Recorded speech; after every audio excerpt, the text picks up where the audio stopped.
چغلخوري هغه بیماری ده چې پیغمبر صلی الله علیه وسلم حدیث کې څه وایي لا يدخل الجنة نمام چغلخور انسان به جنت ته نه ننوځي او نور هم ډېر سخت وعیدونه راغلي وجه دا ده چې د چغلخور انسان نقصان ډېر زیاتي ډېر زیات نقصان کوي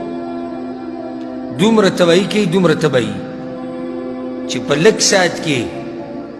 ساعت کې کورونه علاقې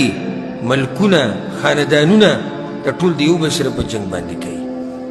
نو ځکه د چغلخور باره کې دومره سخت وعیدونه راغلي دي او سختې خبرې کړي دي شریعت د چغلخورۍ نه ځان لرې ساتي د یو نصیحت دی ټولو ته وجه د نصیحت منځ کې مې په دې تاسو ته وکړو دا خبره مې رایاده کړې چې نن سبا دا بیماري عام شوې ده د نږدې وخته پورې دا بیماري په زنانو کې ډېره وه که په نارینهو کې زنانو کې ډېره خو اوس په نارینهو کې هم عام شوې ده تا سره به کښېني بیا به ستا خبر هلته ورسېد هغه به تا له راوړي تا ته به خبر خو نه نه یا خو دا وي بل ته خبر خو نه نه یا خو دا وي دا ډېره لویه ګناه ده ولې دې نه ځان لرې ساتي او دا راته د زړه نه نصیحت وکړم دا خبره یاده کړه علما وایي من نم الیک نم عنک یعنی څوک چې تا ته د چا خبره رارسي نو دی ستا دا خبره هم بل ته رسي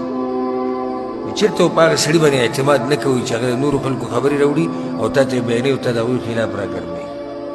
دا یقین په دې خبره باندې وکړه چې څنګه چې دی د نورو خبرې تا له راوړي نو دقه شان ستا دا خبرې هم نورو راوړي په ده به چېرته اعتماد نه کړي